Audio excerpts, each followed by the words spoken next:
Canelo's moving up to 75 again, facing Bivol. Strong guy, big right hand. But it's also just Canelo's the man right now, you know. You know what? How do you see give credit where credit is due. Canelo's been looking impressive, and he's the man to beat right now. But I wouldn't count Bivol. I wouldn't count him out. Bivol he's legit. He's a true 175 pounder. World champion at that, you know. Canelo isn't the champion. You know, let's not forget, Bivol is a champion. He's holding if I'm not mistaken, the WBA light heavyweight champion. Canelo's moving up to light heavyweight, so he's facing a champ, you know. And let's not forget that. And he's got a great record, great amateur background, great fight. You know, like I said, a full-blown light heavyweight. So I believe it won't be as easy as many people might tend to think that Canelo's going to run through this guy. I don't think that's going to be the case. We want to see a good fight, and I think we're gonna get that. A week later, man, the champ here, Castaño, is rematching with Jermell. Which guy should be more confident going into the rematch, do you think? I don't know. I mean, it just depends. It depends on. I know what Castaño's looking like. He's here in the gym every day, working with some of my guys, you know, and he's in shape. You know, he's in tremendous shape. He's looking good. But what is Charlo up to? You know what I mean? I bet he's working just as hard, or maybe even harder. I don't know. So we can all expect a great fight. The first fight was a draw. It could have gone either way. In my opinion, I felt like Castaño won, but you know, we can argue that, and then you can see it otherwise. And I believe this fight's going to be just as good as the first one, maybe even better. 2 weeks later, Tank versus Robles. Yeah, so much. There's some good ones. There's only two more I want you to check out, though. But I'll be right there, champ. I'll be right there. Tank Robles, man. Again, kind of on paper, a lot of people tell me Tank, but Robles is incredibly confident. No. That's fine. That's great. He's undefeated. Right. And he's got a puncher's. I don't take anything away from Robles, but skills pay the bills, man. And in this case, Tank, he's got the skills, but he's also got pop. So you know, I see Tank winning. I mean, don't get me wrong. I mean, the other kid has a chance. Like I said, everybody has a chance in boxing.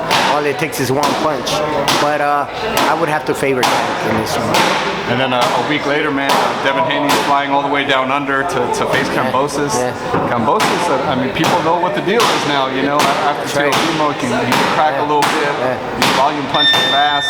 But Haney's, you know, like the good so far. Haney's good. He's a great fighter. You know what I mean? He's a very, I see a very good fight, you know, playing out. I don't know. I mean, you can pick and choose, especially, you're only as good as your last performance, right? And then they both look good in their last fight. So you can expect a hell of a fight.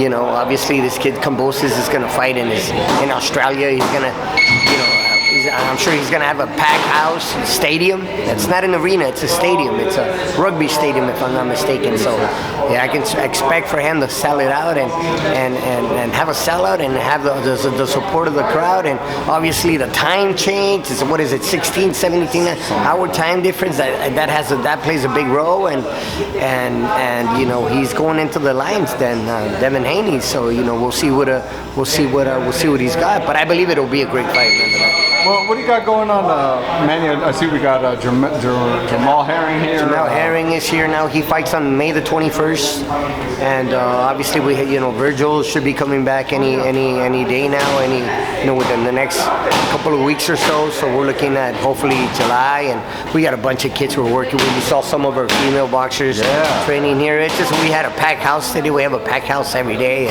and life is good, man. Life is when you do what you love, you never got to work a day in your life. And we got some up and coming talent getting ready for their respective fights, and we believe they'll be making some noise in the near future. But we're building it. We're building something. Obviously with our fighters like Jamal, like I said, fighters that are already there at that level. But then we got the youngsters, that are up and coming, that are Perla.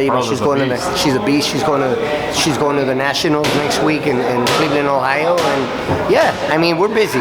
We got a bunch of kids, up and coming kids. We're working with fighters, and like I said, established fighters. And yeah, it's just life is good. That's awesome. So, Manny, tell the fans where they can follow you. They can follow me, Manuel.boxing. There it is. Facebook, Instagram, there it is. All that. Thank you so much, man. Thank you, Appreciate brother. the time.